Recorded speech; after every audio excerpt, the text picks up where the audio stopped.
Morning! This morning, we're gonna go do some more vertical tilling. It's been trying to sprinkle off and on basically all week, but we've yet to get a large measurable rain, so we're gonna do something.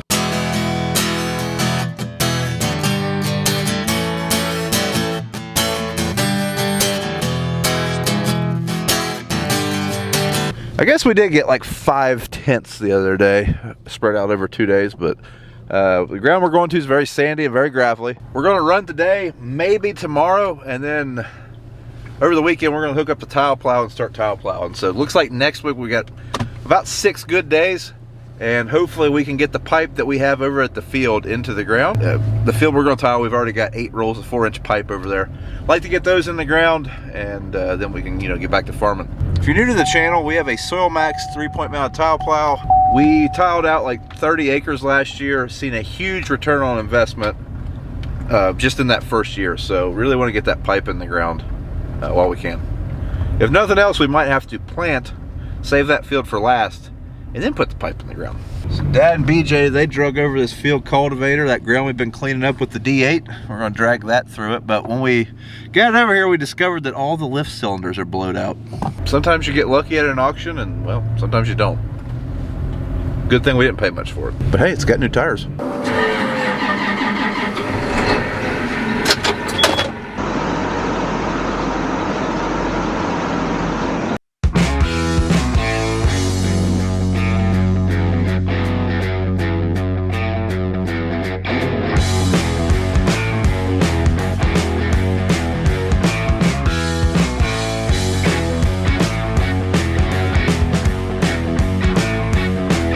Little bit of congestion at the fuel pump, so BJ's going to go rip some end rows on a few fields. Probably the last hoorah with the ripper.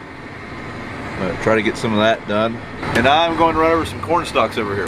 So one of the places BJ's going to go rip is where we've been bulldozing, where the D8's at, because we've packed that field going to and from it. There's no road to that place, so we've just been driving through a cornfield. That zone builder will help bust up that compaction, and yeah, it should do a good job.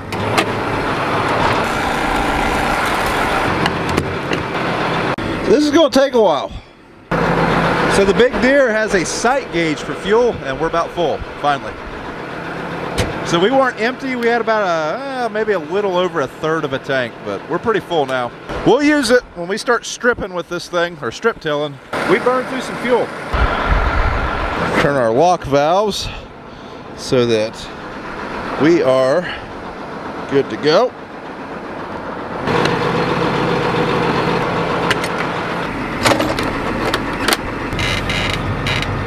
So right now we're not doing corn stalks. Obviously this is a wheat stubble field. This field will be getting strip tilled here in like the next couple weeks probably. And I'm dragging this accelerator through it just to, like, see that grass right there? Some of that's wheat, some of it's grass.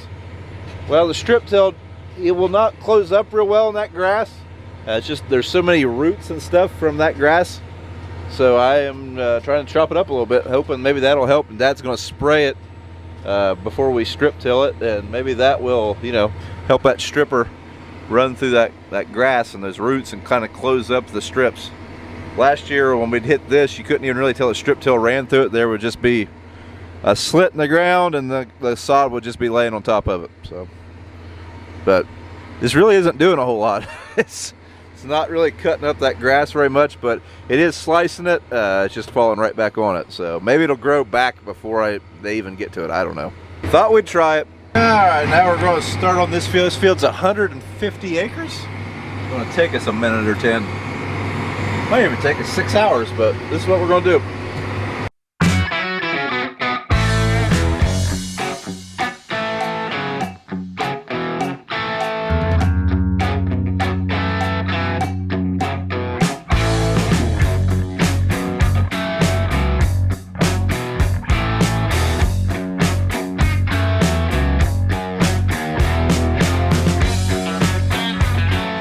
So we are 60 acres into this field. This is a very efficient field, nice long passes. It's got a nice roll to it though, which like right now we're pulling pretty hard going up this roll. And then we can coast to the other end basically. Pretty gravelly soil, that's why we're on it. It's some of the driest ground we've got at the moment. It feels good to be back in the seat. So this ground will be some of the first beans we plant, probably depending on the weather. I mean, those first couple of days of planting, this field will get planted. I'm going very deep right now. Normally I wouldn't go this deep, but some of this gravel, to get it into the ground, you've got to run it a little deep. But we've still got a month probably before this will get planted. So with that, taking that into consideration, this will settle out real good. Oh, there's the meal wagon. Hot dog. I don't know if she brought a hot dog. Hopefully she brought something to drink though. I'm thirsty. I've been out of coffee for hours. Oddly enough, I could almost go for like some water.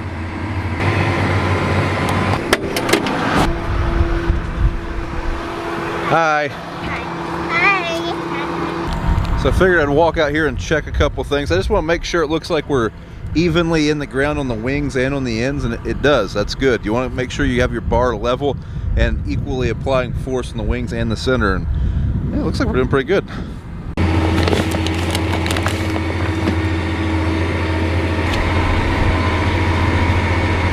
Still chipping away. So as you can see, this is all shaded in. I just had a record tracking boo-boo on my part, but we're getting there. Just about done.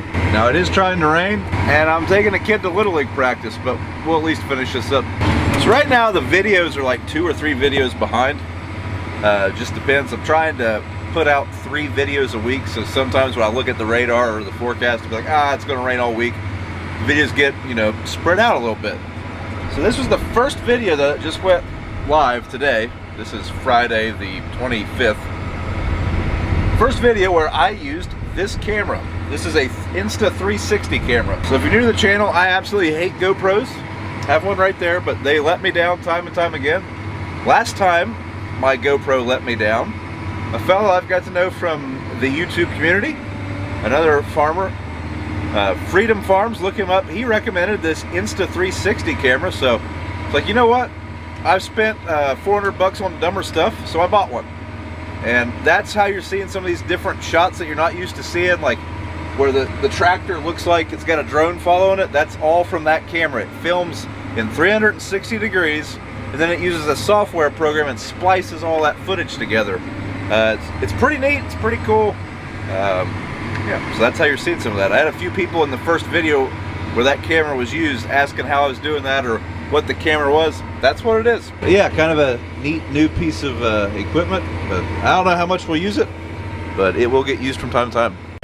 So I'll put an Amazon affiliate link to this little 360 camera down in the description if you guys do want to check it out or you are interested in one of these cameras. Not sponsored by Insta360, but so far I really like it. Maybe I'll do a review on it after I get some, more footage with it on the other channel. Alright, so we are working our way back to the building because, well, we gotta go to ball practice. Sometimes I feel like I'm a baseball player. Feels like all I get done doing is going to ball practice. Man, looky there, we even got dust rolling. Heck yeah. Warm up a little bit more, I'd be thinking about planting something. Nah, not really. But the horse, it is going to be getting out here next week.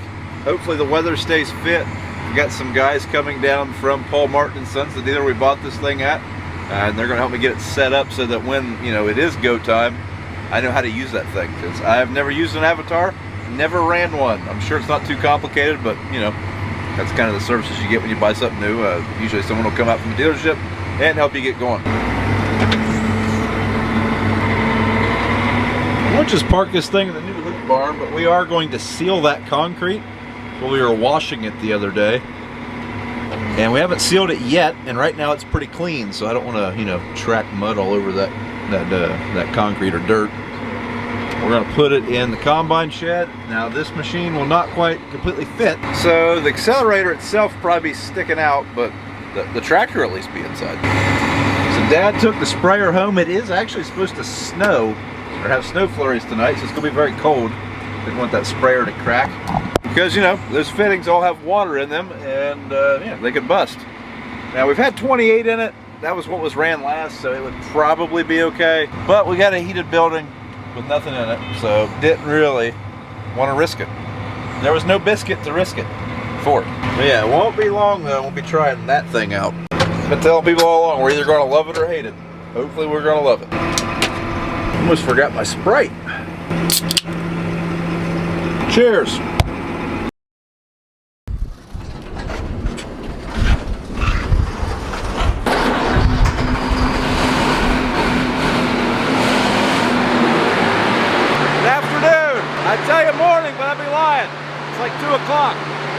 But we're back the sprayer out. We've got some guys down here from Titan Tire. We're going to calibrate these tires, get them weighted the right way, I guess. That way Dad's sprayer rides a little better. So we have Goodyear LSW 680s on this sprayer. So far, Dad really likes them. These are the first ones we've had. We bought them when we bought the sprayer from Oxbow. Can you hear okay? I think so. Okay.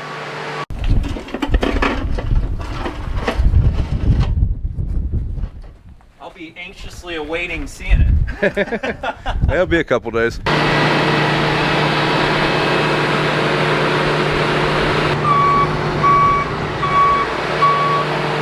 You think he's overloaded? Yeah. Pat, what we got going on here? Explain to the viewers and me what we're doing here. Well, you know, a little sprayer education 101 here, getting the LSW 650 OptiTrax. I thought you had OptiTorx, I was wrong. So we're getting these OptiTrax dialed in here as far as pressures go. So you know, when you asked if that's what they were and Dad said yes, I highly doubted that he was actually in the know. Well, he's in the ballpark, right? So yeah, we're gonna we just got some axle weights here, and we're gonna see what we got going as far as pressures. Okay. So by making sure we have the optimal pressure, is that going to affect ride quality or just compaction, spreading compaction out better? When you get these dialed in as far as inflation pressure goes, you know, you're going to be having the optimal footprint rolling through the field there. Okay. Less soil compaction. It's going to go down the road a lot better, a lot more comfortable. You know, you don't want to be overinflated on the road. That'll give you a lot more bounce. And you want to be as low as you can in the field and get most lugs on the ground. Really float across the soil is. I'm guessing with more even wear, they're going to wear more even too, or with more even PSI, they're going to. Absolutely, I was just going to say you're going to get a lot more even wear too when you get that footprint correct from shoulder to shoulder. So just because they're all the same PSI, depending on the axle load, they could need to be higher or lower on each tire. Is that correct? Right. Sprayers usually, you know, we'll see the front's higher, rear's lower, or vice versa, depending on if it's a front boom or rear boom. You know, it kind of varies cross manufacturer. So, and then as far as the tank goes, you know, front booms here, we kind of distribute a tank load like this, 50% of it to the front axle, 50% to the rear. Whereas if you're looking at a rear boom sprayer, you're going to have more of a 40% of that tank weight to the front and 60% to the rear. So that also varies a little bit by manufacturer how you distribute the tank weight in there as well. Okay. All right. Well, I guess we'll get to it now. Yep. Let me grab the gauge here and see what you're at. Huh. Walker Farms. Never heard of her. So we're gonna try this again. Do a take two. Realize that, you know, it really wasn't very level where we were at. Take it over here to the new hoop barn. Be the first piece of equipment we've drove in it since the concrete. And we'll try it here. Hey, it didn't crack. Yeah, everybody place your bets on what it weighs. It's just been weighed. We've got the numbers over here. Drum roll. Coming in 20,500 on the front. 26,740 on the back. That's with a full tank. Yeah, so that's what were you signing for 28, 10 gallons or 10 pounds per gallon? Yeah, or something? 10 pounds per gallon, just for calculation. Yeah. So we had about 200 gallons in it weighing. So 46 and some change. Yeah, 46 and change, I'd say, full, tank full. Well, that's why we got LSWs on it. That's right.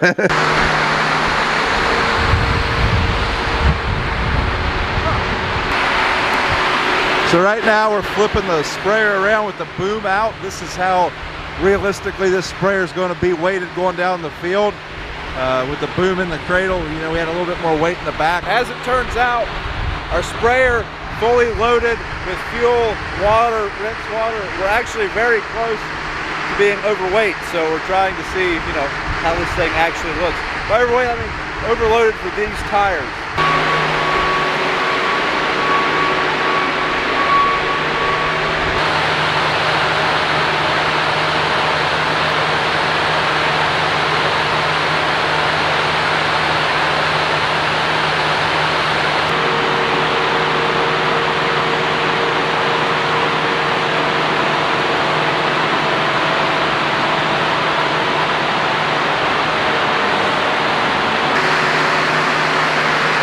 Technically should be like 23 all the way around. So by folding the boom out, we took 4,000 pounds off the rear of the sprayer. Put it to the front.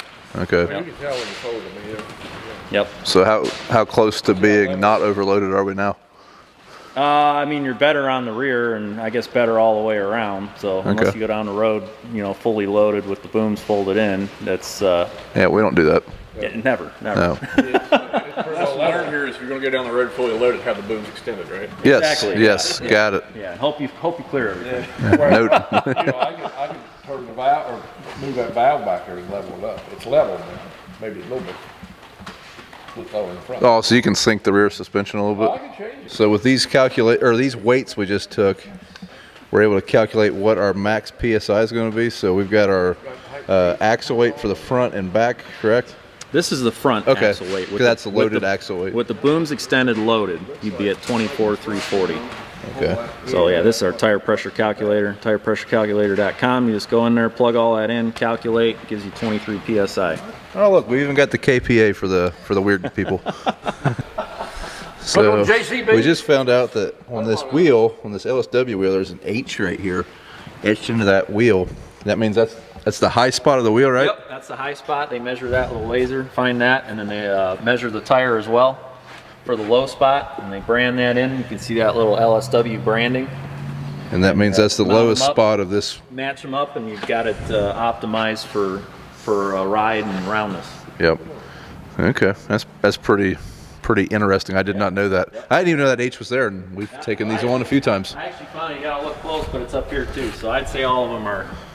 They Okay. might be fading out a little bit, but you Yeah. can see it on that one too. Yeah. I knew what they were doing, and then they might. Well, Pat, I appreciate you coming down here and taking a look at our sprayer. Yeah, and, absolutely. helping us weigh that, make sure that we were in spec and everything, and Yeah, absolutely. learn Yeah. some stuff, and good time. I appreciate it, man. Yep. Yeah.